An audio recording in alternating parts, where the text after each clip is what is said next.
You have loved someone. Maybe you still do. And somewhere inside you, there is a question you have never said out loud. A question that sits in the quiet hours, in the space between sleeping and waking, in the moment after you read their message and before you reply. The question is this: do they actually love me? Or do they love the version of me that makes their life easier? That is the wound at the center of everything we are about to talk about. Not the beautiful parts of love, not the poetry. Not the warmth of someone choosing you on a Sunday morning when the world is still slow and soft. Those parts are real. But they are not the test. The test comes later.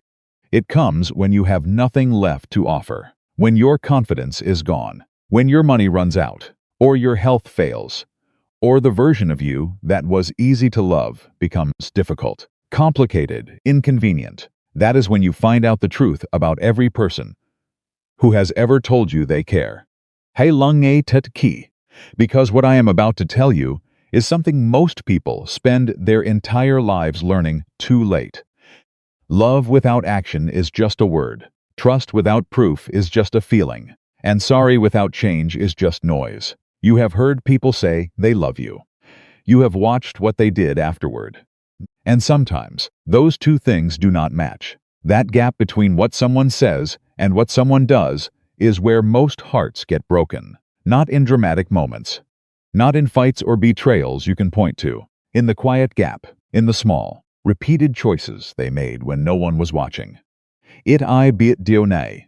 But the people who love you most will rarely announce it loudest. They will show it in the moments that cost them something. In the moment they stay when leaving would have been easier. In the moment they tell you the hard truth when the comfortable lie was available. In the moment they choose you not because you are impressive, but because you are you, and to them, that has always been enough. Edgar Allan Poe understood darkness. He lived inside it. His life was a long conversation with loss, with grief, with the kind of loneliness that does not go away even when you are surrounded by people. But what Poe also understood, perhaps more deeply than any writer who has ever lived, is that love is the only real test we are ever given. Not a test of intelligence, not a test of strength or beauty or success, a test of what we are willing to carry for another person. And most people fail it. Not because they are cruel, not because they are evil, but because real love is hard. It asks you to show up when you are tired. It asks you to stay when walking away would protect you. It asks you to see another person, truly see them, behind whatever mask they are wearing, and choose them anyway. Most people want love, but they want the easy version. The version that feels good and asks nothing in return. The version that fits neatly into their life without disrupting it. That is not love. That is comfort. And comfort is not enough to hold two people together when real life arrives. Here is what real life looks like. Real life is you at your lowest, asking someone to stay.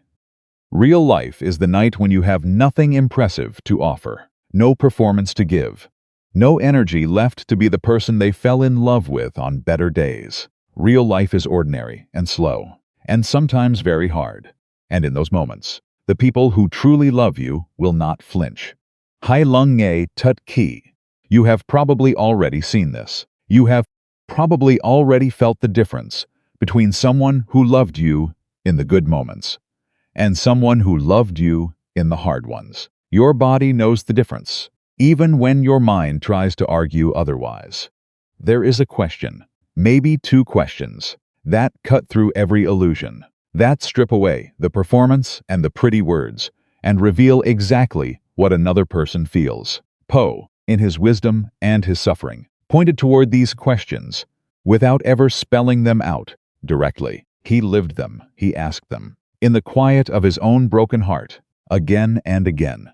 Eat I be it dionay.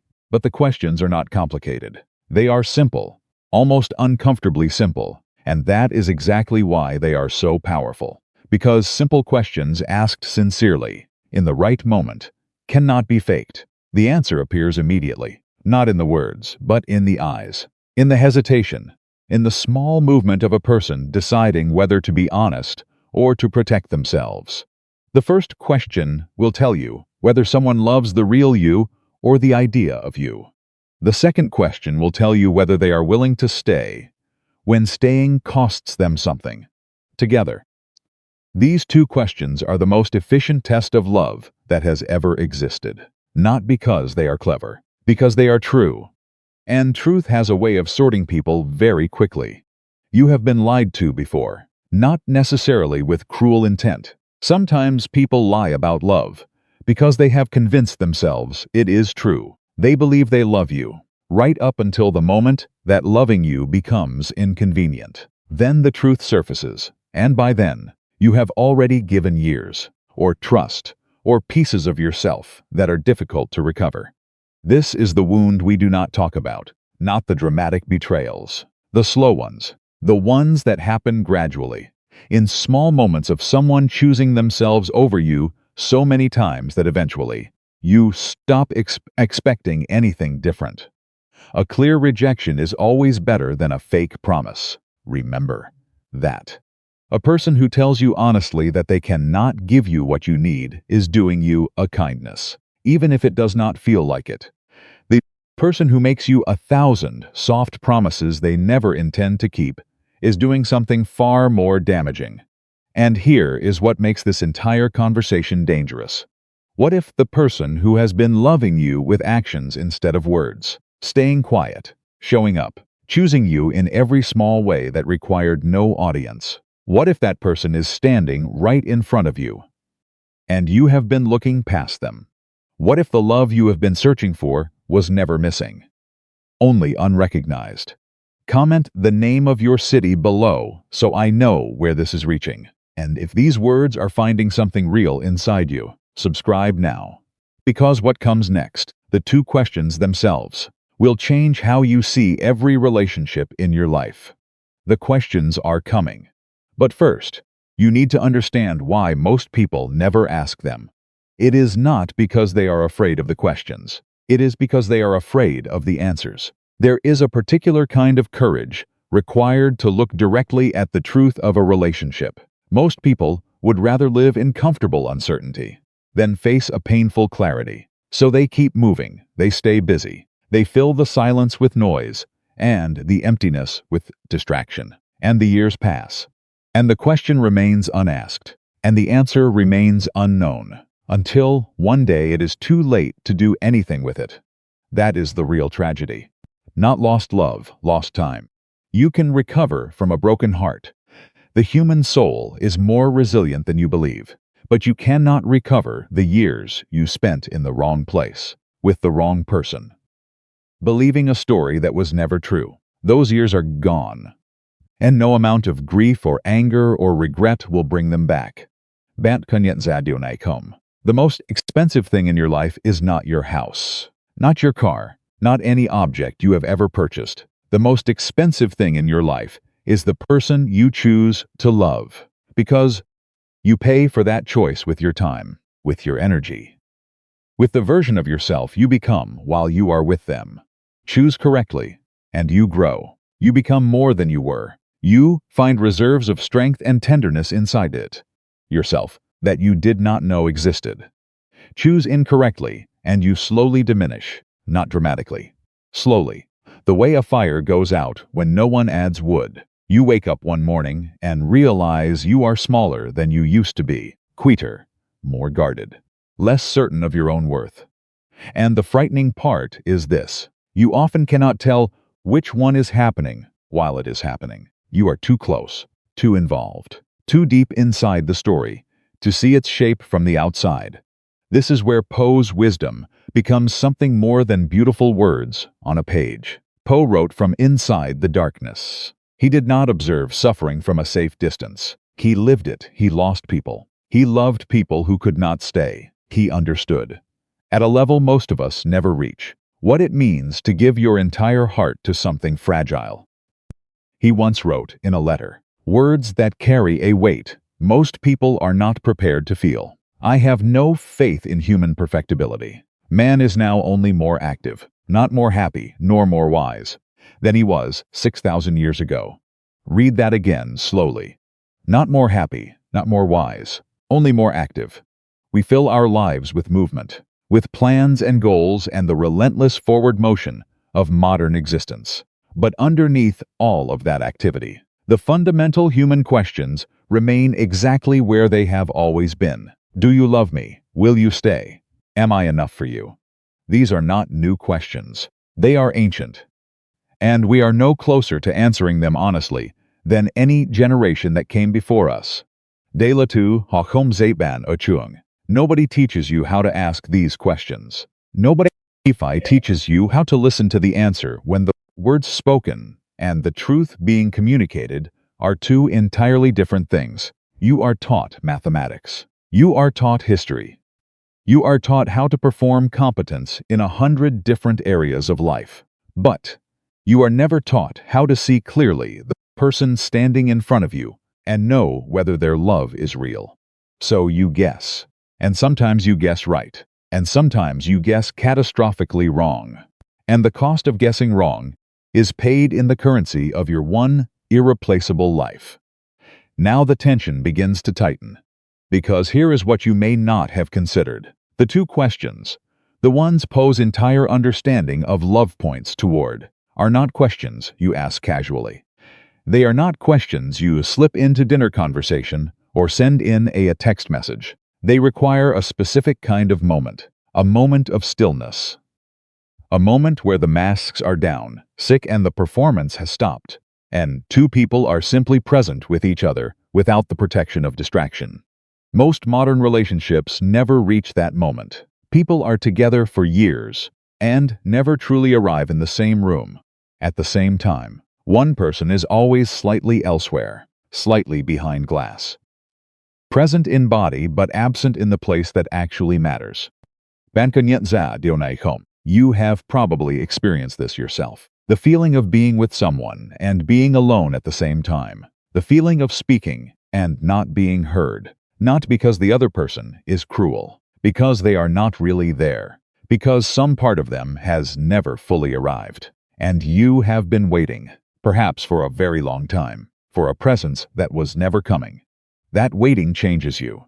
It teaches you to need less, or to pretend to need less. It teaches you to make yourself smaller, so that you fit comfortably inside the space that person is willing to give you. And slowly, without realizing it, you begin to believe that this is simply what love is. This half-presence, this relationship that is almost enough, but never quite. And then something happens. It might be a small thing. A moment at the end of an ordinary day when someone says something, or does not say something. And suddenly, the entire architecture of what you have been telling yourself collapses. And you are standing in the rubble of your own story. And you realize you have been here before. You have felt this before. This specific quality of alone. That is the first mini-climax. The moment of recognition. Not dramatic, quiet, but devastating in its own particular way. Because once you see it, you cannot unsee it. The mind that has been protecting you from the truth can only do so for so long. And when the protection fails, everything comes at once. De la tu ha không dạy bạn ở trường. Grief about love does not always come when the relationship ends. Sometimes it comes in the middle. Sometimes you mourn something that is still technically alive. You grieve the verge of the relationship you believed you were in, while you were slowly understanding the version you were actually in.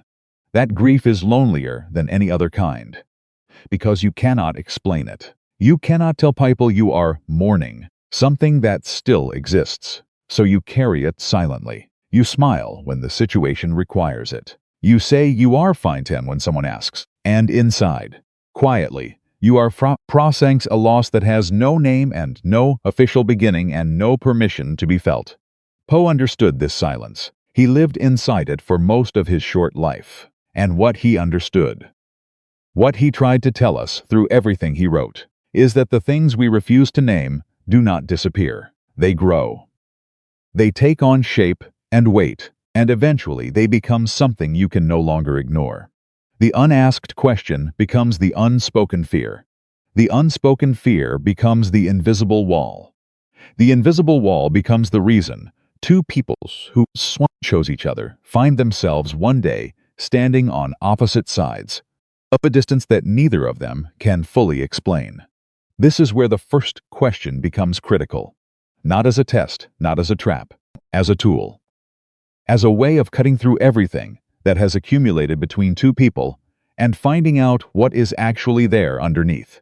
The question is simple, almost insultingly simple, and yet most people have never asked it, because asking it requires a willingness to hear the truth. And the truth, as we have already established, is the thing most people spend their lives running from. You are about to hear it. But before you do, consider this. What if the reason the question is so rarely asked is not fear of the other person's answer? What if the reason is fear of your own? Sit with that for a moment. Because everything you have been told about love, every story, every song, every piece of advice from people who meant well, has pointed the finger outward. Is the other person trustworthy? Is the other person committed? Is the other person telling you the truth? But almost no one has ever asked you to turn that question around. Are you?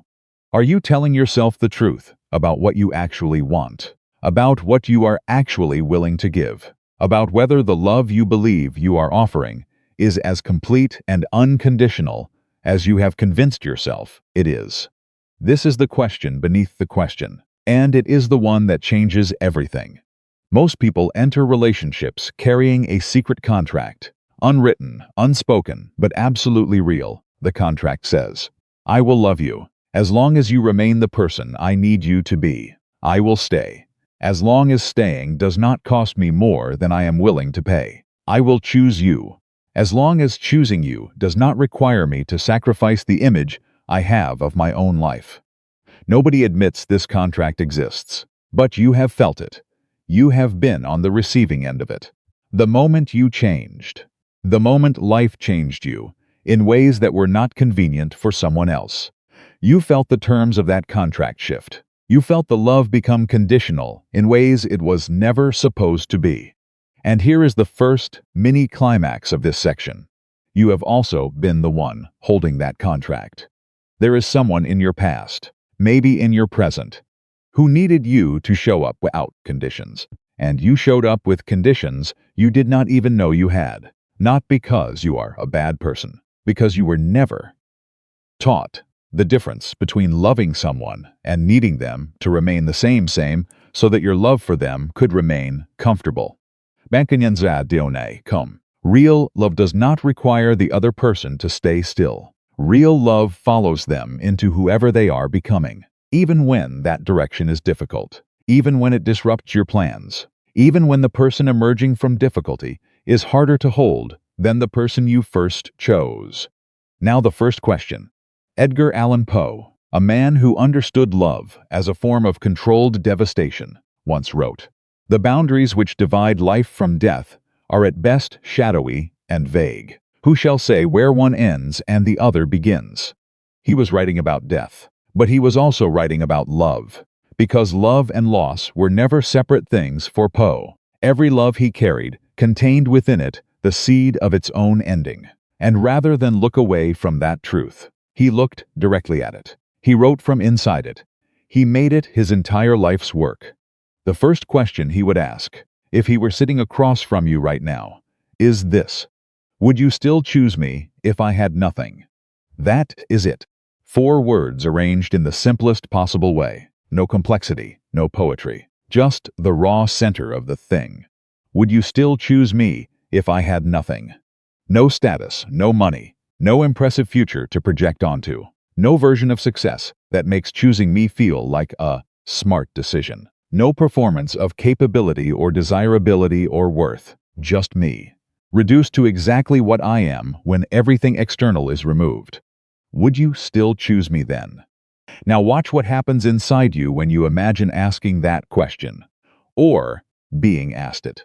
There is a hesitation, even if it is tiny, even if it lasts only a fraction of a second before your mind produces the correct answer. There is a moment where something honest surfaces before the performance begins. That moment is the truth. And de la dio te doi tutka. The twist, that reverses everything you thought this was about. You came into this conversation thinking about someone else, the person who may or may not love you, the person whose actions you have been reading, whose words you have been measuring against reality, whose presence or absence has been the source of the question you carry. But the person this entire conversation has been about is you. You are the one who has been loved with conditions and internalized those conditions as truth. You are the one who learned, somewhere early in life, that love was something you had to earn, that it was not freely given, that there was always a performance required, always a version of yourself that was more lovable than the real one, always a gap between who you actually are and who you needed to be in order to deserve what you needed most. And because you learned that early, you built your entire understanding of love around it. You chose people who confirmed it, not consciously, but you recognized the pattern, the familiar emotional architecture of someone who would love you conditionally felt like home, because it was. It was exactly what home felt like when you were young and learning what love meant. Poe knew this architecture. He lived inside it from childhood. Loss was his first language, and he wrote from that place with a precision that still cuts 2 centuries later. Because the wound he was describing is not historical. It is alive in you right now. He wrote, "I became insane, with long intervals of horrible sanity. That is what conditional love does to a person over time. You are fine for a while, you function, you manage, and then something small happens. A word, a silence, a moment of not being chosen, and the ground opens beneath you. And you are back inside the oldest feeling you have ever known, the feeling that you are not quite enough, that love is always slightly out of reach, that you will always be the person waiting for something that never fully arrives. That is the second mini-climax. Because recognizing this is not comfortable, it is the opposite of comfortable. It is the moment when the story you have been telling yourself about your relationships, that the problem has always been out there, in them, in the people who failed to love you correctly, begins to reveal a different shape. The problem is not only out there, part of it lives in you, in the frequency you broadcast, in the love you believe you deserve, in the invisible ceiling you place on your own worthiness, without ever knowing you are doing it. And now the second question arrives. Poe would lean forward. He would look at you with those eyes that saw through every comfortable lie, and he would ask you this: would you stay if no one knew us? Would you stay if there was no audience? If the relationship produced no social proof, no beautiful photographs, no story worth telling at a dinner party, no version of us that other people admired or envied? If it was just you and me, in the ordinary, unglamorous, sometimes difficult reality of 2 people, trying to build something real together, with no external validation, no approval from anyone watching, no reward except the thing itself, would you stay? Because here is what that question reveals. It separates the people who love you from the people who love what loving you gives them: status, comfort, the feeling of being in a relationship, the social identity of being someone's partner. These things are real, and people pursue them constantly, often without knowing that what they are pursuing is not love, but the appearance of love. The appearance of love is everywhere. It fills every social platform. It is in every public declaration and every photograph taken at the right angle in the right light. Real love almost never photographs well. It happens in the unglamorous moments, in the argument that reaches resolution, in the silence that is comfortable rather than empty, in the ordinary Tuesday evening when nothing significant is happening, and 2 people are simply, completely present with each other. That is where love actually lives. And most people have never been there. They have been in the photograph. They have been in the performance. They have been in the idea of love, which is beautiful and painless and requires nothing difficult from you. But they have never been in the real thing. Now here is where everything fractures. You have been nodding along to this. You have been applying every word to someone else in your life. The person who loved only your surface. The person who stayed only when staying was easy. The person who disappeared when the photograph stopped looking beautiful.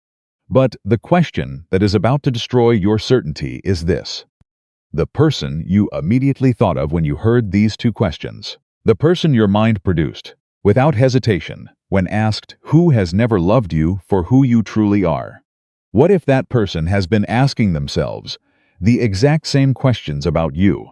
What if you are the one who loved only in the good light? What if you are the one who stayed only when staying was comfortable? What if the person you have spent this entire time believing failed? You has a version of this story where you are the one who never truly showed up. And what if they are right? You are now standing at the edge of something you cannot step back from. Because if both of you have been waiting to be truly seen, and neither of you has been willing to be the first to remove the mask, then the love you have been mourning was never actually lost. It was never or actually found.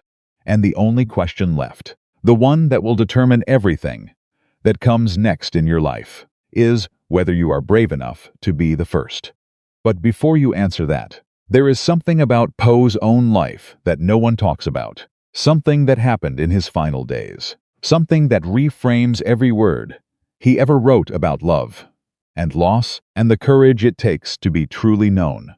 And when you hear it, everything you think you understand about these two questions will change completely. In the final weeks of his life, Edgar Allan Poe did something that surprised everyone who thought they knew him. He got engaged. Her name was Sarah Elmira Royster.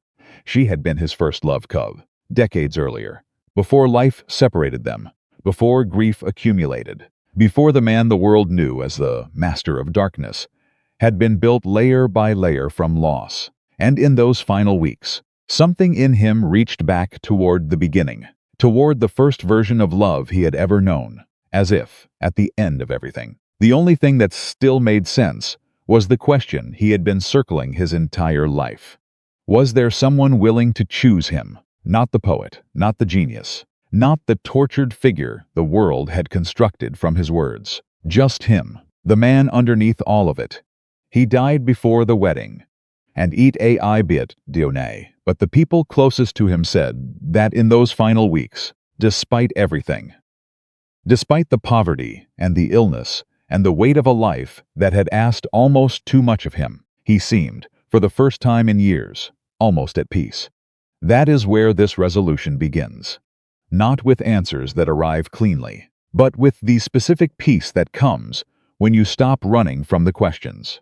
The first lesson is this. You have spent enormous energy trying to make yourself lovable to people who had already decided how much of you they were willing to receive. You adjusted. You softened edges that were not supposed to be soft. You amplified parts of yourself that got positive responses and suppressed the parts that created discomfort. You became, over time, a carefully edited version of yourself, optimized for approval, stripped of the very things that made you most fully and dangerously real. And it did not work, because it cannot work. You cannot earn unconditional love by performing conditional version yourselves. The love you receive for your performance is always, only, love for the performance. The real you remains unseen, unchosen, waiting. Poe wrote, "We loved with a love that was more than love." He was describing something that most people only glimpse, a love that does not negotiate with conditions, a love that does not require you to be smaller or quieter or more convenient, a love that meets you at your full size, in your full complexity, and does not flinch. That kind of love begins with one decision, the decision to stop hiding, not to perform openness, not to strategically reveal vulnerabilities in order to seem more relatable, but to actually stop hiding, to let someone see the unedited version, the version that is uncertain and contradictory and sometimes afraid. And not always impressive.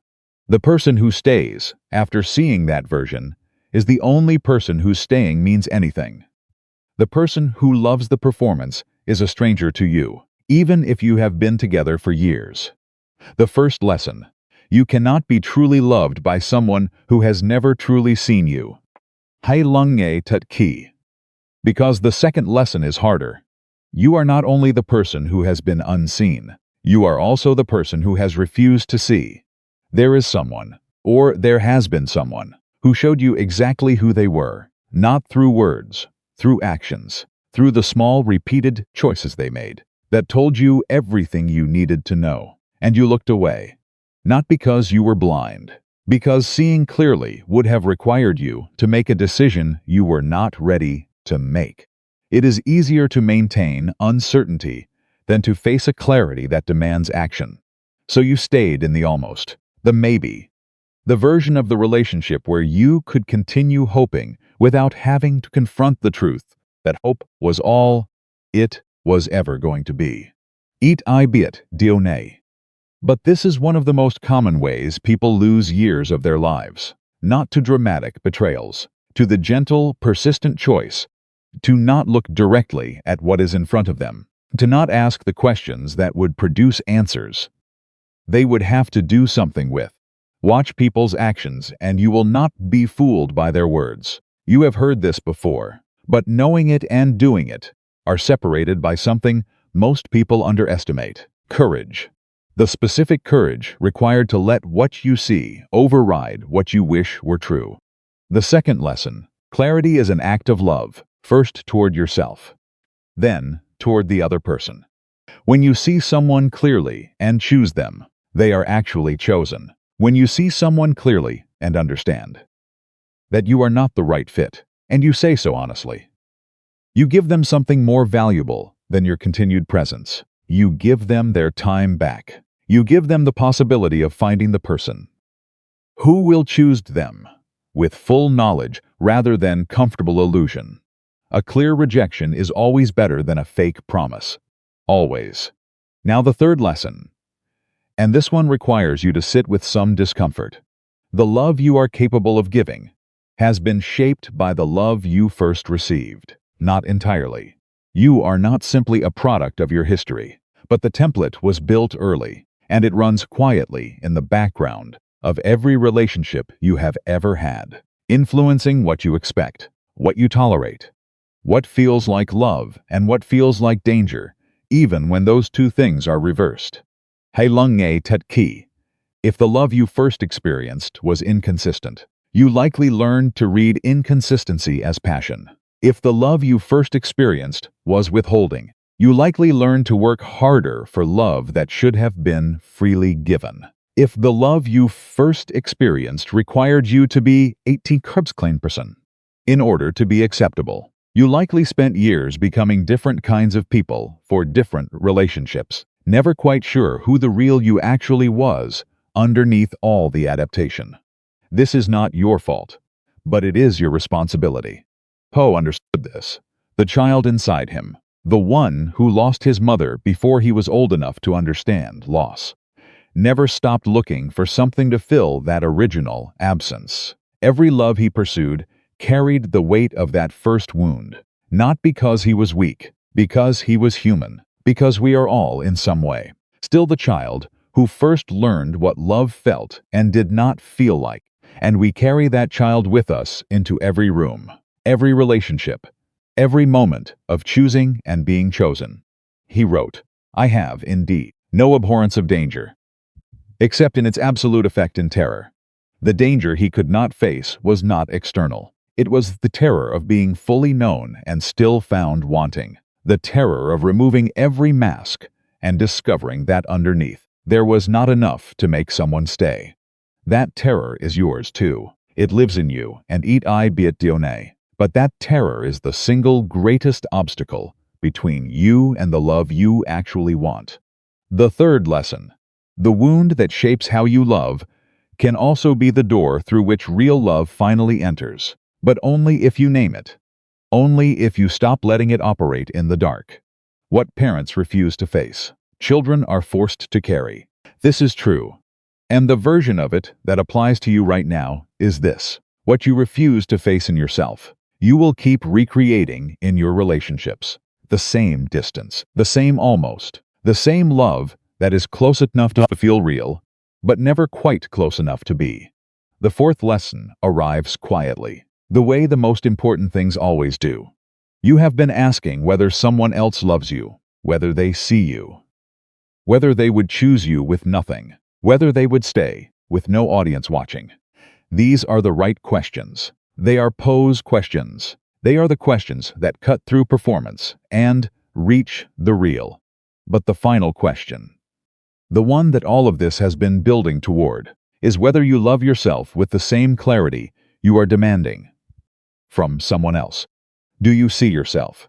Do you choose yourself? Do you stay with yourself when there is no audience watching and no performance to give, and it is just you, alone with who you actually are? Because the love you receive from others will never exceed the love you believe you deserve. Not for long.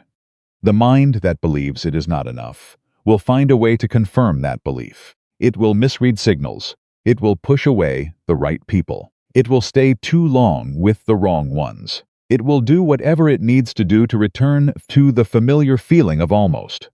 Until you change the feeling that is familiar. Until you decide, with full conviction, that you are someone worth choosing. Not because you have earned it. Not because you have performed well enough. Simply because you exist. Simply because you are here. Fully, imperfectly, honestly here. The fourth lesson. You cannot receive more love than you believe you deserve. Change the belief first. The love will follow. And now you are standing at the threshold of something that very few people ever reach. Because most people stop here. They understand these lessons. They feel them. They are moved by them in this moment. And then life resumes. And the lessons get folded back into the drawer. And the old patterns return. Because they are familiar. And familiar always feels safer than true. But there is one final thing, one step, that separates the people who understand all of this from the people who actually live differently because of it. And it is not what you think it is. It is not what you think it is.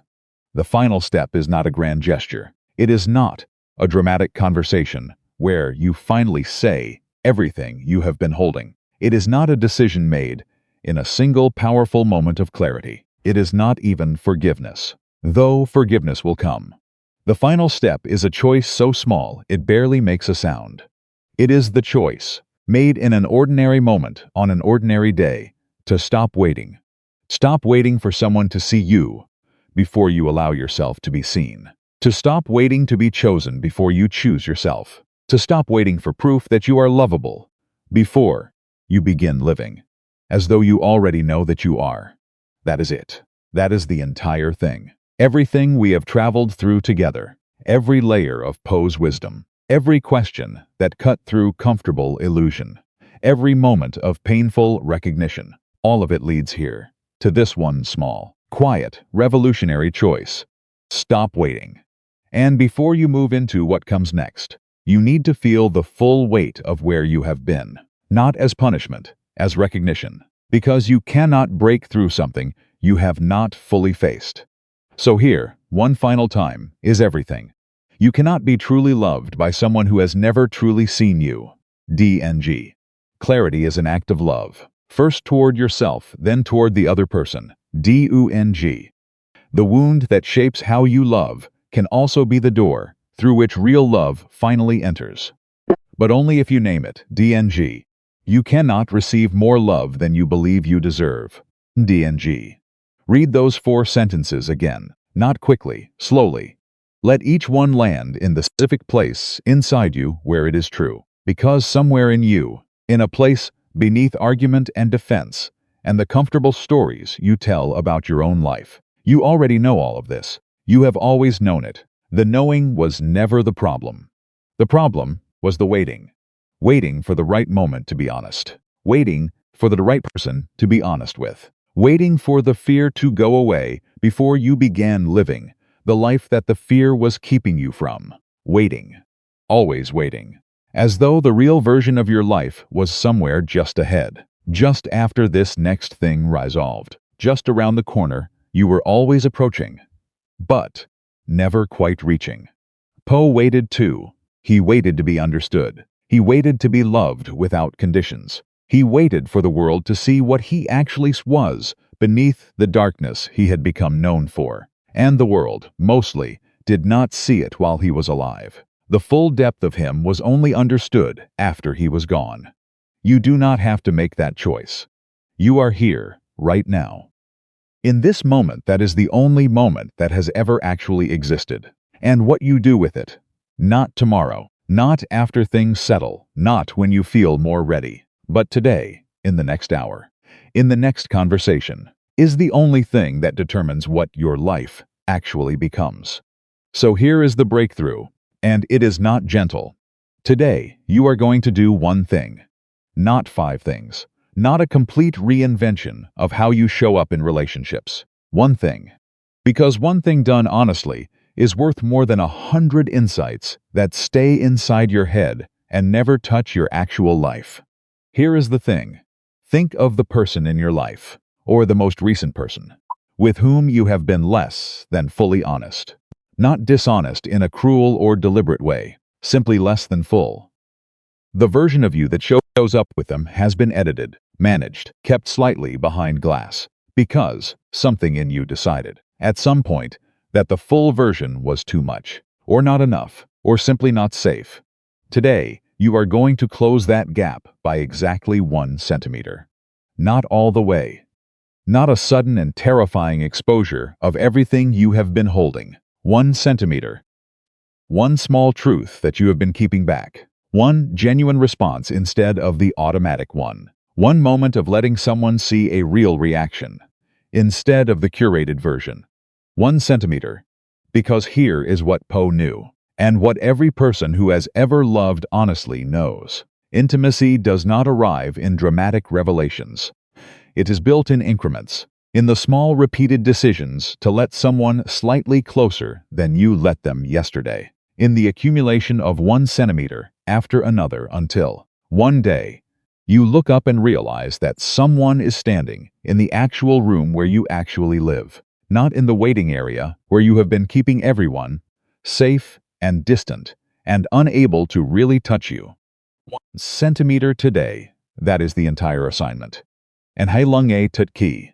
The fear you feel when you consider doing this is not a signal to stop. It is a signal that you are finally moving in the right direction. Fear in the context of love does not mean danger. It means that what you are doing matters. It means that you have arrived at the edge of the comfortable and are about to step past it into something real. The comfortable has been keeping you safer, but safe and alive are not the same thing, and you have been safe long enough. Poe wrote his entire life from inside the wound. He never fully healed it, but he transformed it into something that has outlasted him by 2 centuries. He took the most painful parts of his existence and made them into something that helps other people feel less alone in theirs. That is not a small thing. That is, perhaps the greatest thing a human being can do with suffering. You are not required to become a poet. You are not required to transform your pain into literature. But you are required, if you want to live fully, to stop letting it go to waste, to stop carrying it as dead weight and start carrying it as something that has made you more capable of depth, more capable of real understanding, more capable of the kind of love that does not flinch. Every smoky hand once smelled like flowers. You have not always been this guarded. There was a version of you, earlier, before certain things happened, before certain people made certain choices that taught you to be careful, who loved without a strategy, who gave without calculating the return, who was present without needing the situation to be safe first. That version of you is not gone. It has simply been waiting. Waiting for you to decide that the risk of being seen is worth more than the safety of being hidden. It is worth more. It has always been worth more. The question that Poe's life and work, those 2 profound questions, ultimately leave you with is not about someone else. It is not about whether they would choose you with nothing, though that question matters. It is not about whether they would stay with no audience watching, though that question matters too. The question is this: who would you be and how would you love if you were no longer afraid of losing what was never truly yours to begin with? Sit with that. Let it move through you. Let it find the places where it is most uncomfortable, because that discomfort is not an obstacle to your breakthrough. It is the breakthrough. Now, if something in this video found you, if one sentence landed in a place that needed to be reached, if you recognized yourself somewhere in these questions, and it changed even slightly the way you are seeing your own life, then you already know what to do. Like this video, not for the algorithm, though the algorithm appreciates it, but as a small act of honesty, an acknowledgement that something here was true, and you are willing to say so. Subscribe to this channel, because this is only one conversation in a much longer one, and the next conversation will go somewhere this one could not yet reach. And leave a comment below, not to perform reflection, but because saying something out loud, even in a comment on a screen, is 1 centimeter closer to the truth than silence. Tell me which of the 4 lessons hit you hardest. Tell me which question made you stop. Tell me what you recognized in yourself that you were not expecting to find here. Because eat I bit dionai. But the comment you almost did not leave is usually the one that needed to be written most. And one last thing. Poe died at 40 years old, on a street in Baltimore, under circumstances that were never fully explained. He was found delirious, wearing clothes that were not his own. He never regained full consciousness. He never explained what had happened to him. But his last recorded words, spoken in the final hours, were not about darkness, were not about death, were not about any of the Gothic horror that had made him famous. His last words were, "Lord, help my poor soul." Not a poet's words, not a genius's words, the words of a man, simple, stripped of everything, asking, at the very end, for what every human being ultimately wants. To not be alone in it. You are not alone in it. And the person you are about to become, the one who asks the real questions and stays for the real answers, and loves without the safety of conditions, that person has been waiting inside you for a very long time. The only question left is whether today is the day you let them out.